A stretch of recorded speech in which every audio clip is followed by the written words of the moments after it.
Welcome to the Wild West of Law, Ancient Rome. Ancient Rome, gladiators, chariots, and hilariously brutal laws. That's right, folks. Forget everything you thought you knew about toga parties and emperors. We're about to dive headfirst into the legal system that makes modern parking tickets look like a walk in the park. Imagine a world where accidentally breaking a statue could land you in serious financial trouble, or where stealing a loaf of bread might be your last meal. Sound crazy? Well, buckle up, because in ancient Rome, the laws were as dramatic as a Shakespearean tragedy, but with a dash of dark comedy thrown in for good measure. So grab your popcorn, or maybe some grapes for a more authentic Roman snack, and get ready to explore the legal landscape of ancient Rome. Trust me, it's a journey you won't soon forget. It's like Judge Judy, but with more togas and significantly higher stakes. Let's get this show on the road. And don't forget to like the video and subscribe to @EnchantMinds for more fascinating content. Let's set the scene. You're strolling through the Roman Forum, admiring the impressive statues of emperors and gods. Suddenly, your sandal catches on a loose cobblestone, sending you tumbling forward. You brace yourself for impact, but instead of hitting the ground, you crash into a priceless statue, sending it crashing to the ground in pieces. Oops, in modern times you might get a few dirty looks and maybe a small fine. But in ancient Rome, get ready to empty your pockets. Breaking a statue, even accidentally, could result in a hefty fine, leaving you poorer than a philosopher after a bad gambling night. Talk about adding insult to injury. And it wasn't just statues. Damaging any public property could land you in hot water. So, next time you're complaining about potholes, just be thankful you don't live in ancient Rome, where a broken chariot wheel could cost you your entire savings. It's enough to make you want to walk everywhere. Or maybe just stay home. Now let's talk about food, specifically stealing food. You're hungry, you see a loaf of bread unattended, and you think, hey, a little snack won't hurt anyone. Wrong. In ancient Rome, stealing even a small amount of food could result in the death penalty. Yes, you heard that right, death by snacking. It might seem extreme, but in a society where food scarcity was a real concern, theft was taken very seriously. So if you were caught with your hand in the cookie jar, or bread basket in this case, you could be facing a very unpleasant end. Forget community service, this was a one-way ticket to the afterlife. Of course, the severity of the punishment often depended on the circumstances. If you were a starving peasant stealing to feed your family, you might get off with a lighter sentence, maybe just a public flogging or a hand chopped off. But if you were a wealthy citizen caught stealing for fun, you could still face serious consequences, because even in ancient Rome, justice, or at least some version of it, was supposed to be blind, or at least squinting a bit depending on your social status. Imagine this. You're strolling through the bustling marketplace, admiring the vibrant displays of fruits, vegetables, and exotic spices. Lost in your thoughts, you accidentally bump into a vendor's cart, sending jars of precious olive oil crashing to the ground. In modern times, you'd probably apologize profusely, offer to pay for the damages, and maybe even get a free sample of olives for your troubles. Not so in ancient Rome. In the Roman legal system, accidents weren't always excused. Damaging someone else's property, even unintentionally, could result in a hefty fine, or worse. The amount of the penalty often depended on the value of the damaged goods and the social status of the victim. So, if you happened to spill olive oil on a senator's toga, you could be facing a much steeper penalty than if you'd splashed a commoner. And it wasn't just marketplace mishaps. Accidental damage to buildings, roads, or even someone's prized pet could land you in legal hot water. So, if you were prone to clumsiness, ancient Rome was probably not the ideal place to live. You'd be better off in a padded room, far away from any breakable objects. Or, just develop a sudden and intense interest in mime. Snacking with a side of death, food theft, and its consequences. Food theft was a serious offense in ancient Rome. Punishments ranged from fines to death. Even stealing bread could lead to execution. A high price for a carb craving. Food scarcity was a constant threat. Theft threatened limited resources, met with swift action. Stealing food was seen as rebellion. Punishments varied by amount stolen and social status. Wealthy thieves might get off lightly, while peasants faced harsher sentences. Justice wasn't always blind in ancient Rome. Sometimes it wore an expensive toga. Two-tiered justice, wealth, status, and punishment. In ancient Rome, the legal system wasn't exactly known for its fairness. It was often a two-tiered system, with one set of rules for the wealthy and powerful, and another for everyone else. If you were wealthy, you could often get away with crimes that would land a commoner in serious trouble. For the common folk, justice was often swift and brutal. Minor offenses could result in fines, imprisonment, or even corporal punishment. Navigating the legal minefield, a Roman citizen's guide to not getting executed. How did ordinary Roman citizens navigate this complex legal system? It required caution, cunning, and luck.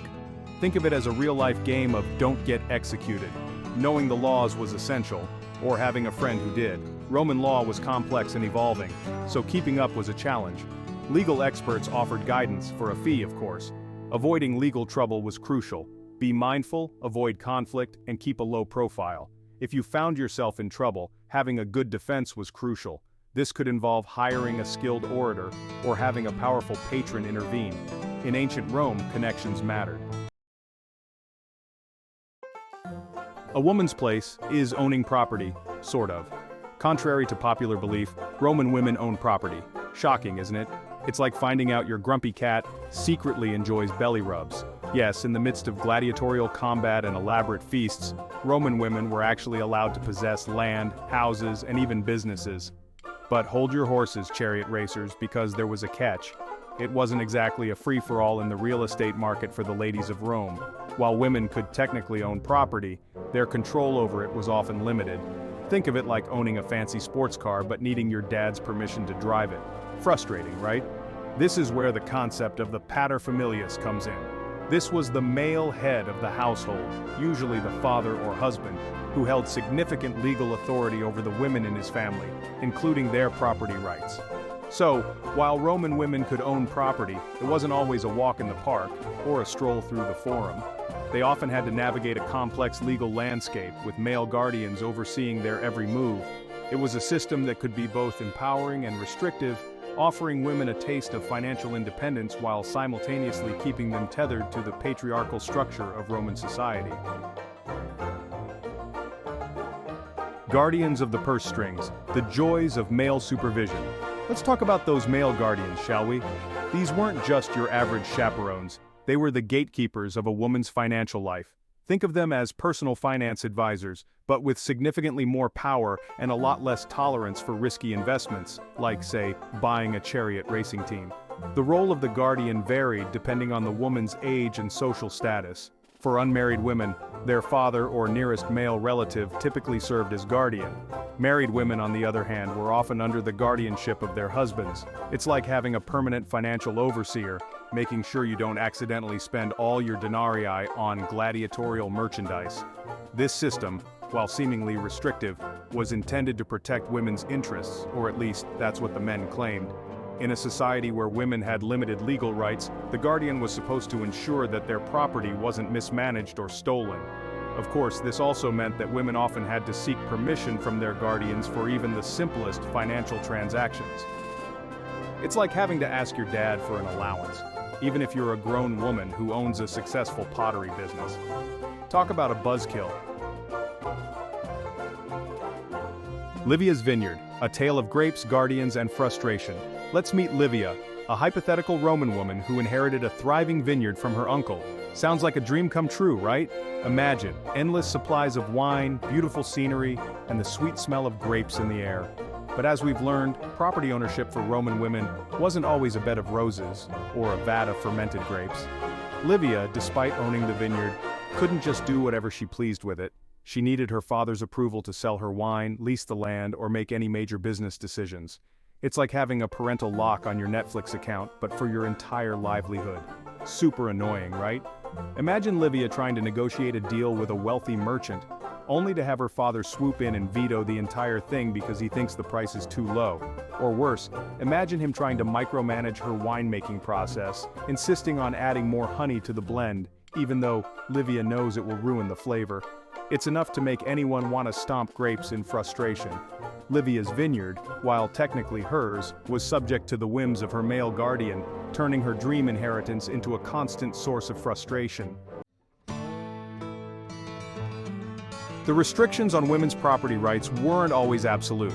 There were loopholes and exceptions that allowed some women to exercise more control over their assets. Think of it as finding a secret passage in a complex maze. It wasn't easy, but it was possible. For example, women who were designated as sui juris, meaning of their own right, had more legal autonomy than women under guardianship. This status was typically granted to women whose fathers had died and who had no other male relatives to act as guardians. It's like finally getting the keys to the sports car and being able to drive wherever you please. Even women under guardianship could sometimes find ways to exert influence over their property. They could use their social networks, their influence within the family, or even their wit and charm to persuade their guardians to make decisions that benefited them. It's like being a master negotiator, using all your skills to get what you want. So, while the legal system might have been stacked against them, Roman women were not always powerless. They found ways to navigate the complexities of property ownership, carving out spaces of autonomy and influence within a patriarchal society. The ability to own property, even with its limitations, represented a significant step towards independence for Roman women. It gave them a degree of financial security, a source of income, and a platform for social and political influence. It's like having a strong foundation upon which to build a more empowered life. While property ownership alone didn't guarantee full equality, it did provide women with a measure of leverage within Roman society. They could use their wealth to support their families, fund charitable causes, or even engage in political activities. It's like having a voice at the table, even if you're not always allowed to speak. The story of women's property rights in ancient Rome is a complex and nuanced one. It showcases the challenges and opportunities faced by women in a patriarchal society, their resilience and resourcefulness in navigating a restrictive legal system, and their gradual progress towards greater independence. It's a reminder that even in the face of adversity, women have always found ways to exert their agency and shape their own destinies. And that, my friends, is a story worth celebrating. Marriage in ancient Rome wasn't a fairy tale romance. It was more like a legal contract than a love story, with the terms heavily skewed in favor of the man. Roman marriage was heavily patriarchal, with the husband holding significant legal authority over his wife. When it came to adultery, ancient Rome had a serious double standard. Women faced severe punishments, while male infidelity was often tolerated. It's a stark reminder that equality was a long way off in ancient Rome, and that the rules were often rigged in favor of the men.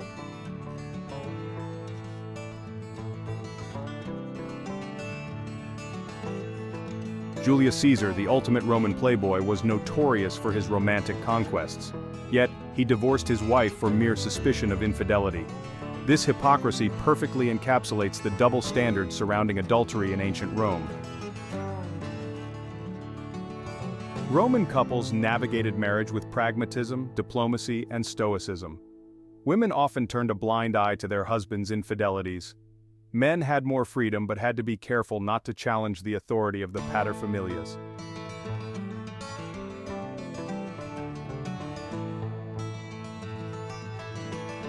Petty theft in ancient Rome could result in severe punishments, from public flogging to having your hand chopped off. The Roman legal system didn't mess around when it came to protecting private property. Grand larceny could result in severe penalties, including hefty fines, forfeiture of property, and even imprisonment. The Romans had a keen sense of justice when it came to money matters, and they weren't afraid to punish those who violated the rules.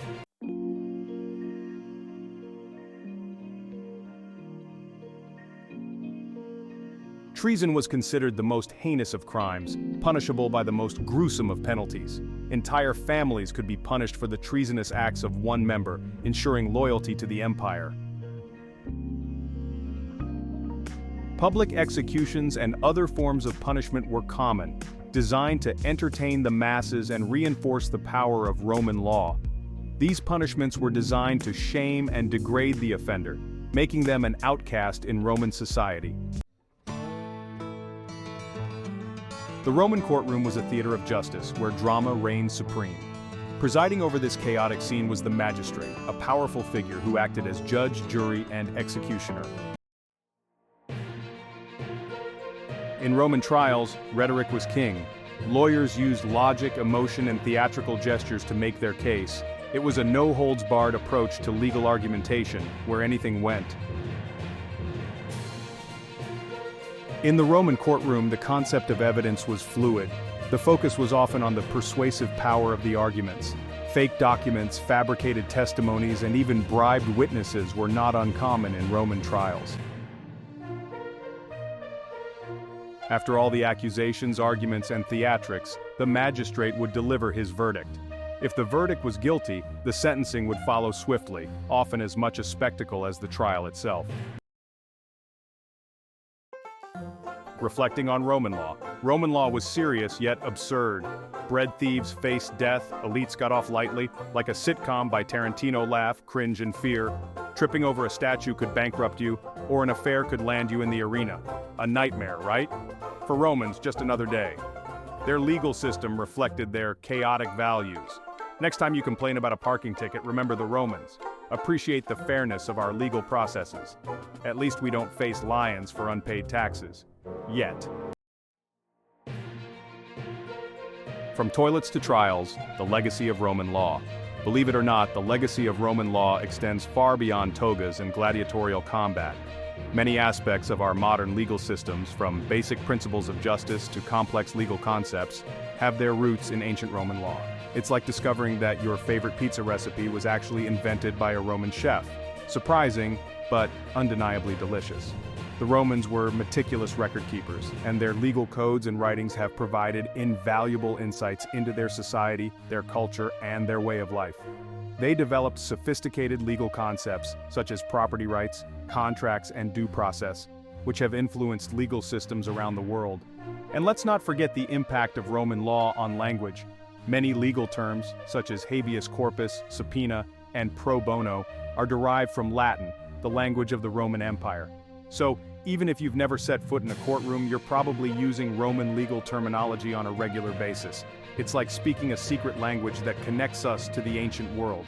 So, while the Romans might be long gone, their legal legacy lives on, shaping our laws, our language, and our understanding of justice. So, you want to live in ancient Rome? Think twice. After exploring Roman law, you might think, hey, this sounds fun. Hold your horses. Because life wasn't all games and feasts. It was tough and often unfair, where the legal system could be both protector and persecutor. Imagine living under constant threat, where a misstep could land you in prison. Your life could be at the mercy of a capricious magistrate. Sounds appealing, right? Sure, Rome had its perks, vibrant culture, impressive architecture, and public entertainment, but for the average citizen, life was a struggle. So appreciate our modern freedoms and protections. Be thankful you don't have to worry about ending up in debtor's prison. If you enjoyed this journey through ancient Rome, don't forget to like, comment, and subscribe for more fascinating history.